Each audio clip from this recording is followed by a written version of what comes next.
È di 11 feriti il bilancio dell'incidente ferroviario avvenuto stamattina lungo la tratta che collega Castiglione Cosentino a Paola. Sull'accaduto indaga la polizia ferroviaria della città tirrenica. Il parroco di San Gregorio è indagato dalla Procura di Reggio Calabria per detenzione di materiale pedopornografico. Al vaglio degli inquirenti anche i casi di violenza su minori. Il religioso è stato sospeso dalle funzioni. La Regione Calabria dichiara illegittimo e inesistente il nuovo consiglio camerale della Camera di Commercio di Catanzaro. Il neopresidente Rossi pochi giorni fa, dopo la nomina, aveva detto: lasciamoci alle spalle le polemiche. Atto intimidatorio ai danni di Annarita Leonardi, dirigente politica del PD Reggino. Sul suo profilo Facebook è stato pubblicato un manifesto mortuario con il suo nome. Si chiama Operazione Cocaina ed è stata eseguita dai carabinieri della compagnia di Renga, interessato i comuni della Media Valle del Crati. In manette 3 giovani accusati di detenzione e spaccio di sostanze stupefacenti. Il progetto finalizzato alla prevenzione della violenza sulle donne in campo, forze dell'ordine, associazioni e scuole, coordinate dalla prefettura di Cosenza. Soddisfatto il sindaco di Cittanova per essere riuscito a salvare il liceo classico della città nel corso della riunione del Consiglio dell'area metropolitana di Reggio, chiamato a ridisegnare la mappa degli istituti scolastici del territorio. Eccoci pronti per una nuova edizione del nostro telegiornale. Lo avete sentito anche dai nostri titoli: tanta paura, ma per fortuna solo feriti lievi, 11 per l'esattezza. Il bilancio dell'incidente questa mattina sulla tratta ferroviaria Castiglione Cosentino Paola nel Cosentino. Sull'accaduto indaga la polizia ferroviaria. Vediamo. Era partito alle 9.37 da Cosenza il treno regionale diretto a Paola. Poco dopo le 10 però quel breve tragitto per i 150 passeggeri a bordo si è trasformato in un incubo. All'interno della Galleria Santo Marco, infatti, il convoglio è uscito dai binari. Il macchinista, secondo quanto si è appreso, avrebbe accusato un malore. 3 passeggeri sono rimasti lievemente feriti. Tecnicamente si dice svio, un treno che è uscito dall'asse dei binari. Le cause sono in corso di accertamento. Il dato che mi sento di dare con serena tranquillità è che sono pochi, o meglio le persone ferite sono 3, con lievi danni, più di tutto riguardante l'emotività e lo stato d'ansia. La tratta è stata chiusa per favorire l'arrivo dei soccorsi. Sul posto la polizia ferroviaria, i sanitari del 118, 2 squadre dei vigili del fuoco di Paola e Rende, nonché polizia, carabinieri e 2 mezzi dell'elisoccorso. Che sul treno abbiamo mandato già altre postazioni di emergenza. 3 sono arrivati con il carrellino e altre sono arrivate adesso col treno, ma c'era già il 118. Per fortuna sì, niente di grave. Il bilancio è di 11 feriti, il macchinista e 3 passeggeri sono stati trasportati al nosocomio di Paola. Per gli altri occupanti del convoglio invece solo tanta paura. A un certo momento abbiamo sentito sobbalzare il treno e quindi poi eravamo in galleria e abbiamo avuto un attimino di panico, però sono stati solerti anche i soccorsi. Diciamo.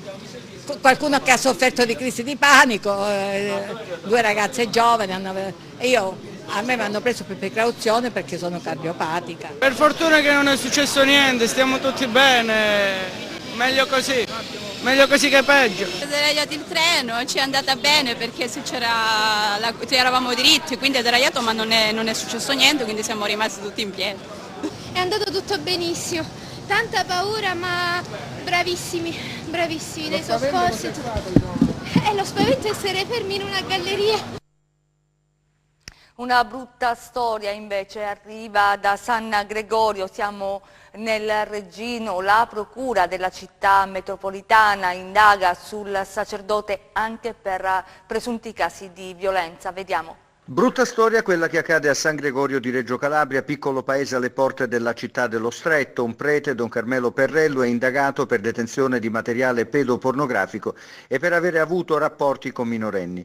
Ieri è stato sottoposto, per ordine della Procura di Reggio Calabria, a perquisizione domiciliare e anche personale. Il fatto che sia stata disposta ieri la perquisizione evidenzia che si è ancora nella fase delle indagini preliminari. Quindi in punta di codice di procedura penale si devono attendere gli sviluppi rispetto alle contestazioni fatte al sacerdote. Ma il diritto canonico prevede altro ed in ragione di ciò l'arcivescovo metropolita della diocesi di Reggio Bova, Monsignor Giuseppe Fiorini Morosini, ha deciso di sospendere cautelativamente Don Carmelo in attesa della chiusura delle indagini. Ma un pensiero l'alto prelato lo rivolge anche alle presunte vittime, chiedendo loro il perdono per la Chiesa che rappresenta per l'eventuale male arrecato. Restiamo nel Reggino, minacce sui social per Anna Rita Leonardi, lei è una dirigente politica del PD, le minacce sul profilo Facebook, vediamo. Uno scherzo di pessimo gusto che configura comunque un reato. Facebook, mezzo non solo per fare amicizia, ma anche per minacciare e augurare cose tutt'altro che piacevoli. Se ne è accorta anche Anna Rita Leonardi, giovane avvocatessa di Reggio Calabria, dirigente politica di Area PD. Meno di 2 anni fa fu in procinto di essere candidata a sindaco di Platì, che non aveva un'amministrazione, oggi ce l'ha, candidatura poi saltata per gli strani meccanismi della politica. È accaduto che sul suo profilo Facebook la Leonardi si sia ritrovata un manifesto mortuario che annunciava la sua dipartita. Nello stesso veniva indicata la data di nascita e il giorno del decesso, che avrebbe dovuto essere ieri. Ovviamente Anna Rita Leonardi sta bene e ha passato indenne la giornata del 5 dicembre, sebbene non abbia fatto salti di gioia nel vedersi così celebrata. Ma anche con molta ironia la diretta interessata ha addebitato ai soliti stupidi il gesto. Immediata comunque la solidarietà, il suo profilo Facebook è stato preso d'assalto dagli amici che hanno espresso totale vicinanza. Dimenticavamo di sottolineare, secondo l'improbabile manifesto, a dare l'annuncio, è scritto testualmente, sono i parlamentari parassiti come lei sta appunto per Leonardi, che comandano tutto contro il popolo. Ovviamente sono in corso indagini. Operazione antidroga dei carabinieri nel Cosentino, in manette 3 giovani accusati di detenzione e spaccio di sostanze stupefacenti. La droga veniva smerciata nei comuni della media valle del Crati. Vediamo. Ecco i soldi e la droga sequestrati dai carabinieri nel Cosentino. Il blitz è scattato alle prime luci dell'alba nei comuni di Lattarico, Montaltuffugo e Cosenza. I militari della stazione carabinieri di Lattarico, insieme a quelli della compagnia di Renda, con il supporto di un'unità cinofila antidroga di Vibo Valentia, a conclusione di un'attività di indagine coordinata dal procuratore della Repubblica di Cosenza Mario Spagnuolo, hanno dato esecuzione ad un'ordinanza emessa dal GIP che ha disposto gli arresti domiciliari nei confronti di un 22enne residente a Lattarico e di un 21enne residente a Montaltuffugo. Divieto di dimora inoltre nei confronti di un 28enne albanese e di un 26enne cosentino, tutti indagati per detenzione e spaccio di sostanze stupefacenti in concorso. L'attività di indagine è stata avviata nel mese di marzo del 2017 e ha consentito di individuare il gruppo dedito allo spaccio di cocaina e marijuana nella zona della Valle del Crati e in particolare nei comuni di Rende, Montaltuffugo, Rose e Lattarico. Nel corso dell'operazione, a conclusione delle perquisizioni domiciliari effettuate nelle abitazioni degli indagati, è stato inoltre arrestato, sempre per detenzione ai fini di spaccio di sostanze stupefacenti, un altro giovane 24enne residente a Montaltuffugo, trovato in possesso di diverse tipologie di sostanze stupefacenti, ossia 5 grammi di marijuana, 1 grammo di cocaina, 1 grammo di hashish, sostanze da taglio, materiale per il confezionamento della droga, nonché della somma di 2.700 euro in banconote da piccolo taglio, probabile provento dell'attività di spaccio. Nel quadro dell'intera attività investigativa, i militari dell'Arma hanno inoltre denunciato dall'autorità giudiziaria altre 2 persone per detenzione ai fini di spaccio di sostanze stupefacenti, segnalato alla prefettura di Cosenza 6 giovani assuntori di sostanze stupefacenti e infine sequestrato consistenti quantitativi di sostanze stupefacenti del tipo cocaina e marijuana. A Catanzaro per il colpo di scena alla Camera di Commercio perché la Regione dice è illegittimo il nuovo Consiglio. Vediamo. Di posizionare la centralità delle imprese catanzaresi. Così Daniele Rossi ai nostri microfoni pochi giorni fa, all'indomani della elezione a presidente della Camera di Commercio di Catanzaro. Oggi la doccia fredda arriva dalla regione che ritiene illegittimo l'insediamento del Consiglio Camerale. Il Dipartimento Sviluppo Economico della cittadella, in una nota inviata ai ministeri competenti e al governo, scrive che l'organo camerale è inesistente. La tensione tra l'ente e la politica va avanti da novembre, come confermano le parole del neopresidente che sperava di lasciarsi alle spalle le polemiche. Il Presenti mi dice che c'è stata un'elezione di tutti i 19 consiglieri del nuovo ente camerale della Camera di Commercio, quindi andiamo avanti con concretezza per dare davvero delle possibilità all'economia della provincia di Catanzaro, a tutti i settori. Questo è importante, le polemiche io non le faccio, non mi coinvolgono, non devono coinvolgere chiaramente l'ente, la politica chiaramente non deve fare quello che la politica deve fare, sicuramente non entrare nel merito delle situazioni. Io non faccio nessuna polemica, si va avanti. A Cittanova, dove il sindaco è riuscito a salvare il liceo classico della città. Vediamo. Dopo l'ultimo consiglio metropolitano che ha definito la nuova organizzazione scolastica all'interno del territorio dell'ex provincia di Reggio Calabria, si allunga la lista di chi sorride e di chi è scontento. Tra vecchi e nuovi accorpamenti, vecchie e nuove autonomie, alcuni amministratori locali festeggiano. Dalla parte di chi certamente se la ride, dopo il voto a Palazzo Alvaro, c'è il sindaco di Cittanova Francesco Cosentino che in estremis e con un colpo da teatro è riuscito almeno per il momento a trattenere l'autonomia dello storico liceo classico Vincenzo Gerace a Cittanova e lo ha manifestato ieri in una conferenza stampa in comune. Dicevo, una vittoria dell'amministrazione, del paese di Cittanova, del comitato degli studenti, dei genitori e degli insegnanti che hanno difeso questa scelta e una vittoria anche complessivamente di tutto il mondo della scuola, di coloro i quali hanno creduto nell'autonomia dell'Istituto Gerace, che vede liceo classico e liceo artistico mantenere questa caratteristica.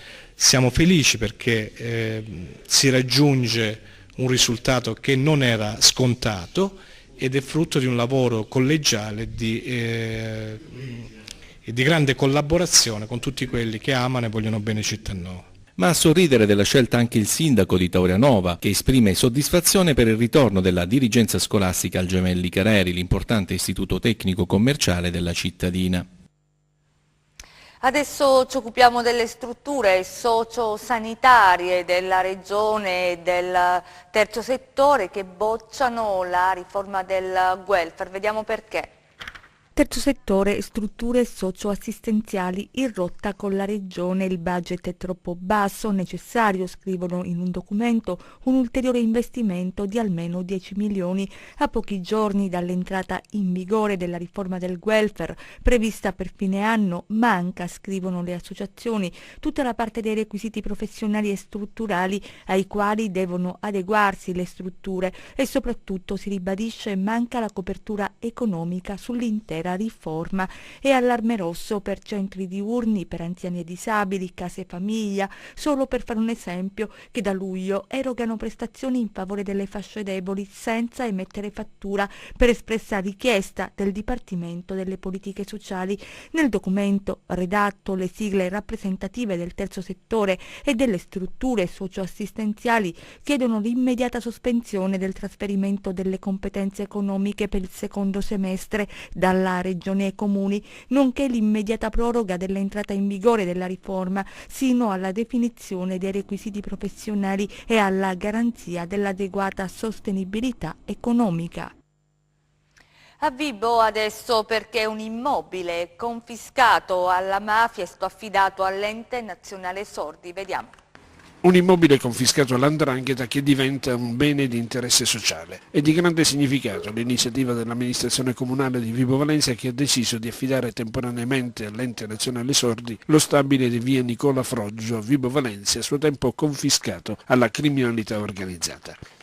Sì, è un segnale molto importante che vuole in qualche modo rappresentare che i beni che sono stati acquisiti illecitamente da parte della 'ndrangheta poi alla fine possono avere anche una loro utilità sociale. Devo dire per la verità che non sempre accade questo e non sempre riusciamo ad utilizzare i beni dell''ndrangheta, perché molte volte, anche attraverso pressioni, ma anche attraverso la semplice conoscenza del nome, il richiedente ritorna indietro sulle sue posizioni. Il che vuol dire che c'è ancora questo messaggio silenzioso che va in tutti i modi eliminato e va in tutti i modi calpestato, nel peggiore senso dell'espressione, perché non è tollerabile che ancora oggi queste persone possono condizionare la nostra società, possono condizionare i bisognosi, possono condizionare anche le associazioni di volontariato. Violenza sulle donne, a Cosenza l'iniziativa, il progetto Io non ci sto, forze dell'ordine, associazioni e scuole impegnate in campo per la prevenzione. Vediamo.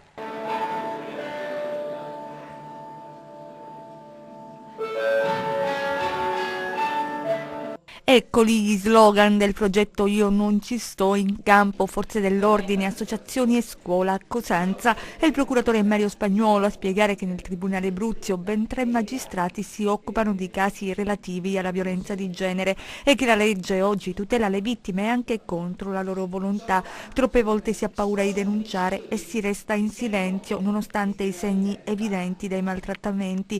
Le segnalazioni e gli interventi della polizia raccontati dal questore Conti a studenti e docenti, una iniziativa che toccherà capillarmente il territorio. Dobbiamo investire moltissimo nella prevenzione, soprattutto nel caso della violenza di genere che poi può sfociare in situazioni drammatiche come il femminicidio. La Prefettura è impegnata in primo piano perché siamo convinti che è un messaggio che deve essere portato ai giovani, perché quello che occorre è un cambiamento di cultura. Non si possono fronteggiare fenomeni come quelli della violenza di genere o altri ancora come lo stalking, come la ludopatia o come lo spaccio della droga o il bullismo se soltanto con le azioni pure eccellenti che pongono in essere le forze dell'ordine, la magistratura e la prefettura a livello di prevenzione, ma occorre un cambiamento culturale, occorre la convinzione dei giovani, degli studenti che si tratta di comportamenti da rifiutare, da ripudiare.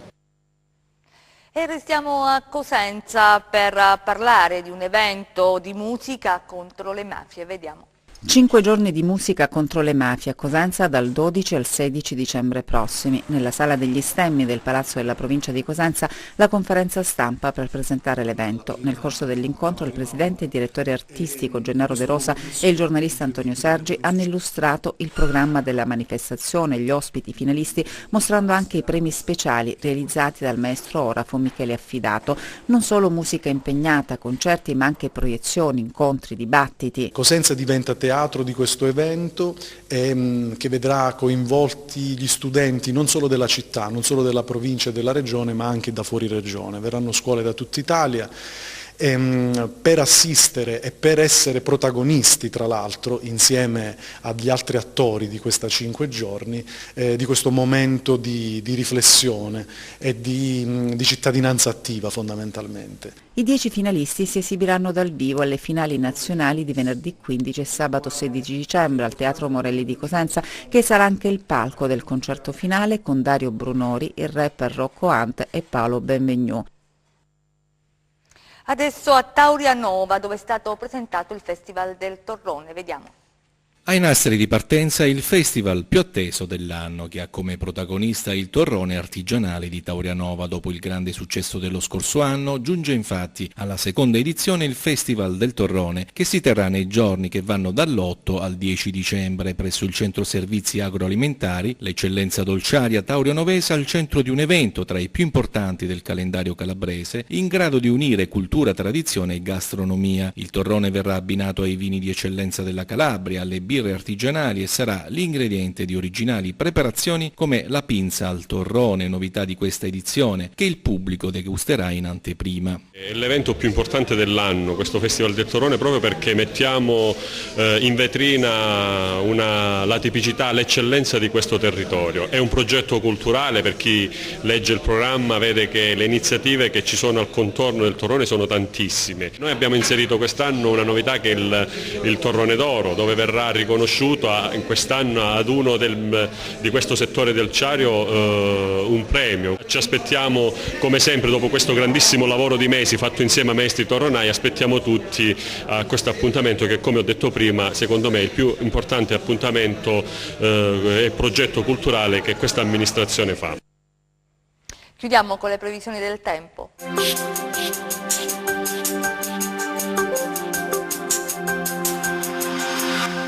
Ben ritrovati dallo staff di meteoincalabria.it. Come anticipato nella puntata precedente, l'arrivo di un promontorio anticiclonico ha favorito un deciso miglioramento delle condizioni meteorologiche e garantirà tempo stabile ancora per alcuni giorni. Anche le temperature subiranno un rialzo, ritornando più o meno in linea con le medie del periodo, anche se al mattino risulteranno fredde, in particolar modo nelle zone vallive. Diamo adesso uno sguardo al tempo previsto sulla Calabria per le prossime ore. Giovedì cieli sereni o poco nuvolosi ovunque, temperature in ulteriore lieve rialzo. Diamo adesso uno sguardo a mari e venti. Giovedì mari generalmente poco mossi, con venti deboli dai quadranti settentrionali. Per essere sempre aggiornati sull'evoluzione delle condizioni meteo vi rimando, oltre che al nostro sito www.meteoincalabria.it, anche alla nostra pagina Facebook Meteo in Calabria, su cui vi invito ad apporre il vostro mi piace. Bene, la puntata odierna termina qui, arrivederci al prossimo appuntamento. È tutto, grazie per essere stati con noi, grazie a regia Michele Cava, messo in onda Giuseppe Costanzo, noi vi auguriamo un buon proseguimento.